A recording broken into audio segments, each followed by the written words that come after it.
Hi, my name is Greg Knox, and I'm the Executive Director of Skeena Wild Conservation Trust. And this is a fisheries update and environmental conditions update for July 11th, 2024. And so I'll be talking about the returns that are taking place into the Skeena and some other North Coast systems. And then Kait, our fisheries biologist, will talk about the environmental conditions. And so the information I'll be discussing is from the Department of Fisheries and Oceans and from First Nations fisheries programs, in particular the Nisga'a Fisheries Program. And just before I get started, I wanted to say if you're going fishing, please check the regulations before doing so. So for Skeena sockeye, it's still early in the run, but we're currently tracking the 10-year average, and we're on track for about 2 million sockeye back into the Skeena. For Skeena Chinook, we're tracking well below the long-term average and below last year.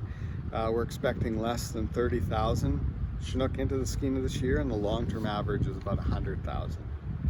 For Skeena Chum, it's still too early. We don't have any information. For Skeena Coho, getting really strong catches in recreational and commercial fisheries in the ocean. And we're expecting really good returns into North Coast systems this season. For pink salmon, it's still too early. We're expecting average returns. Catches we've seen in the North Coast troll fishery have been really low, and also the test fisheries in Alaska for pink salmon have been really low as well. For Skeena Steelhead, it's still very early, but we're seeing really strong returns into the lower Skeena for this time of year. The last 5 years have seen really low returns to the Skeena system. The spring return into the Skeena this past kind of April and May was strong according to the recreational fisheries, the lodges and local fishermen. But we really won't know for probably 3 or 4 weeks to get a much better indication of the steelhead return. For the Nass, we're seeing strong returns of sockeye, and we're seeing below average returns of Chinook so far this season.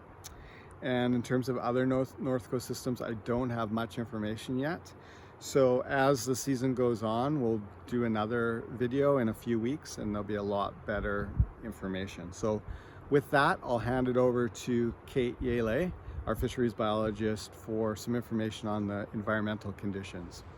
Thanks, Greg. The information that I'll share comes from a few sources, including NOAA, the National Oceanic and Atmospheric Administration in the US, the Province of BC's River Forecast Centre, Environment Canada, and Nisga'a Fisheries. In May this year, we transitioned from El Nino, which started last summer, bringing warmer, drier conditions to the Northeast Pacific, to a neutral phase, shown by the purple line on the graph.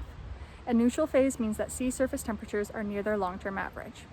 This neutral phase is expected to continue for the next several months, and a shift to La Nina, typically associated with cooler weather conditions, is favored between August and October this year, and then expected to continue through the winter.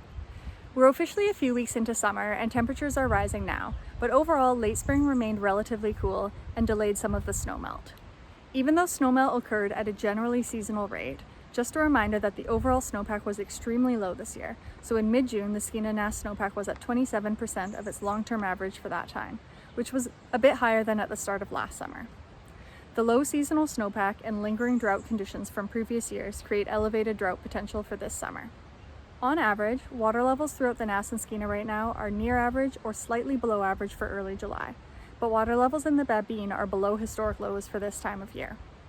Water temperatures have generally been on the rise since early July and are just slightly above average in most systems. This information comes from fish wheels in the Nass and hydrometric stations in the Skeena, and we will continue to provide updates through the season alongside our fisheries updates. Thank you for watching the video. In a few weeks, we'll have another video with updated information. For more information, I'll also provide a link to the DFO North Coast weekly update document. And please contact us at info@skeenawild.org if you have any questions.